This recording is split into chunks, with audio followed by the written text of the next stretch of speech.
Hello everyone, তোমরা সকলে কেমন আছো? আশা করি খুব ভালো আছো। আজকে আমি চলে গিয়েছিলাম স্টাইল বাজারে কিছু কেনাকাটা করতে। তবে এই কেনাকাটাটা নিজের জন্য নয়, আমার ফ্রেন্ডের আজকে একটা ইনভাইট ছিল, তো সেখানেই ও একটা গিফট দেবে জন্য বলছিল যে বাজারে যেতে হবে, তুই যদি ফ্রি থাকিস তো চল আমার সাথে।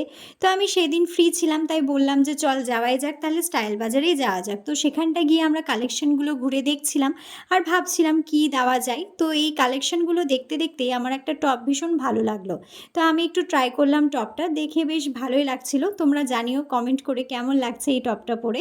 তারপরে আমরা স্টাইল বাজার থেকে বেরিয়ে যাই, আমাদের শপিং কমপ্লিট হয়ে যায়। বাজারে গিয়েছি আর কিছু খাবো না, এটা তো হতেই পারে না। তো আমরা চলে গিয়েছিলাম চপের দোকানে, সেখানটা আমরা চপ খেলাম, তারপরে আমরা আইসক্রিম খেলাম। নতুন ট্রাই করলাম এই আইসক্রিমটা, এর নাম হচ্ছে নাটি রোল। ভীষণ ভালো খেতে, তোমরাও ট্রাই করতে পারো। তারপরেই আমি চলে গিয়েছিলাম মিষ্টির দোকানে কালকের জন্য ভোগ কিনতে। কালকে বাড়িতে একটু পুজো দেওয়া হবে, সেই জন্য মা বলল যে ভোগ নিয়ে আসিস, তো আমি ভোগ নিতেই গিয়েছিলাম।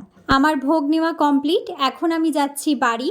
তো আমার এই ছোট্ট ভ্লগগুলো তোমাদের কেমন লাগে অবশ্যই জানিও। আজকের জন্য এইটুকুই, সকলে ভালো থেকো, টাটা।